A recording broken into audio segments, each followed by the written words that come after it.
dan seterusnya.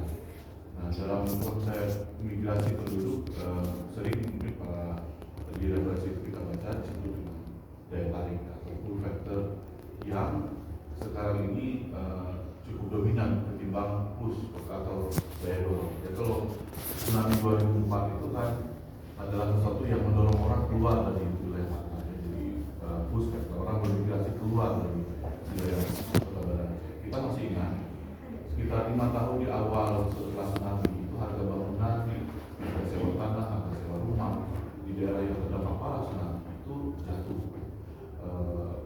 Dan itu kemudian dan kita bisa lihat banyak penduduk yang memilih tempat tinggalnya jauh dari pasir pantai. Nah itu kita sebut sebagai push factor. Tapi belakangan setelah menjauh dari tsunami, wilayah yang tadinya harganya murah ini justru berbalik sekarang menjadi daya tarik, untuk menarik orang untuk tinggal di wilayah tersebut sebagai pull factor. Tahun 2017 juga kami pernah melakukan survei kuesioner sifatnya terhadap warga yang memilih tempat tinggal di kawasan yang rawan tsunami. Kita tanya apa alasan utama mereka memilih tempat tinggal di kawasan tersebut. Dari sejumlah alasan yang diberikan itu 3 alasan utama yang diberikan oleh responden sekitar 40-an responden di kota Banda Aceh. Itu 3 dari alasan utama ini tidak ada alasan yang berhubungan dengan bahwa dia sadar bahwa ini daerah yang upaya mitigasi tsunami-nya itu memadai kalau gitu ya. Justru yang menjadi daya tarik itu tadi harga, kemudian juga dengan fasilitas umum, jadi kemudian itu lebih. Jadi ini memang konsep yang perlu kita renungkan baik-baik, terutama Bapak Ibu di mengambil kebijakan.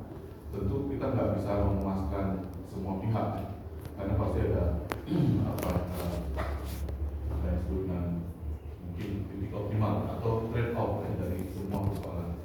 Satu sisi kita perlu tempat tinggal dan satu sisi juga tsunami dan jadi mungkin titik temunya di mana kita harus pikirkan sama-sama.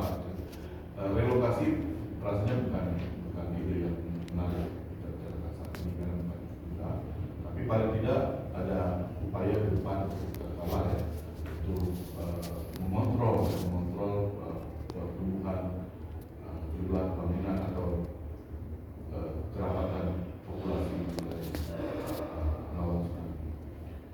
Bapak Ibu mungkin masih ingat ya ketika masih ada BRR atau mungkin awal-awal pada saat BRR, BRR pada saat itu dengan Bapak mengeluarkan apa yang disebut dengan blueprint pembangunan adaptasi Aceh.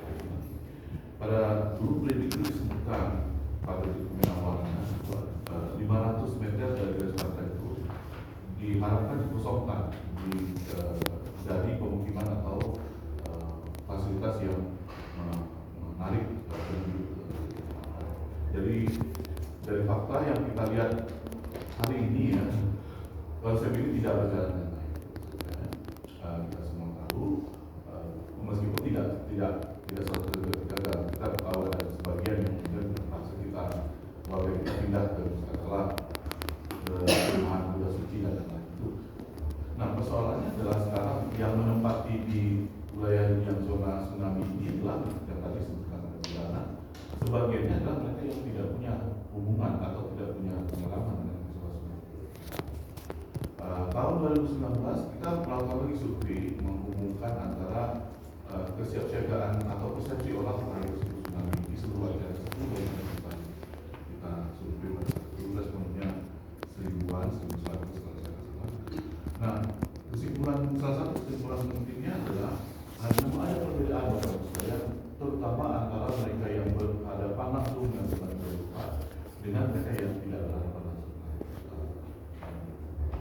Jadi ini adalah kurang lebih Bapak Ibu sekalian mungkin apa ya, kepingan gambar seperti kita merangkai puzzle ya, yang sekarang kita coba susun untuk mendapatkan gambar yang lebih utuh kira-kira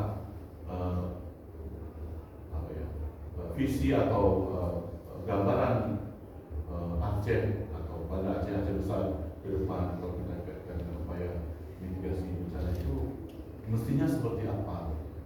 Mestinya seperti apa? Kalau saya yakin Bapak Ibu yang kami undang pada hari ini adalah orang-orang yang sangat relevan dengan topik ini dan orang-orang yang menurut kami adalah orang yang merupakan tokoh kunci dalam proses memikirkan atau merumuskan atau dalam siklus pengambilan keputusan atau memberikan pengaruh pada setidaknya pada lingkungan masing-masing. Jadi harapannya adalah hadir Bapak Ibu bisa memperkaya kita semua dan pada waktunya kami akan merilis katakanlah informasi atau hasil kepada pemerintah dan masyarakat untuk menjadi pembelajaran penting. Karena kami dari sisi akademisi kami berharap setidaknya suara ini bisa didengar dan dipertimbangkan pada saat pengambilan keputusan. Kalau kita tidak melakukan, artinya orang yang lebih jauh dari Aceh ini lebih kecil lagi kemungkinannya untuk melakukan hal seperti itu.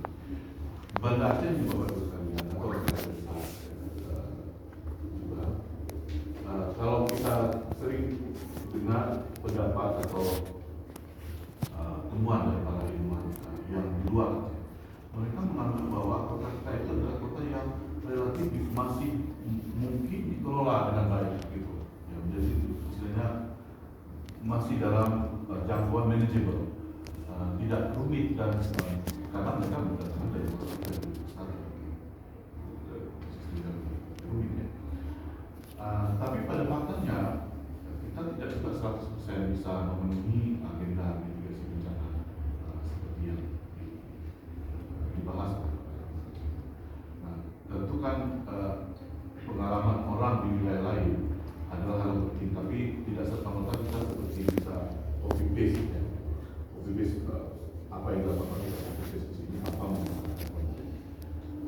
Jepang, Jepang contoh yang baik, contoh yang maju. Pastikan konteks Jepang tidak mungkin 100% kita copy dan kita paste kita laksanakan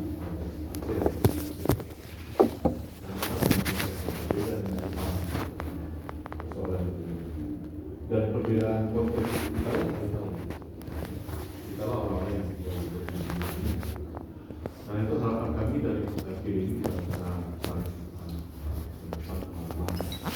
semoga kita bisa menemukan tadi optimal kemana kita harus melakukan. Selanjutnya terima kasih kepada Bu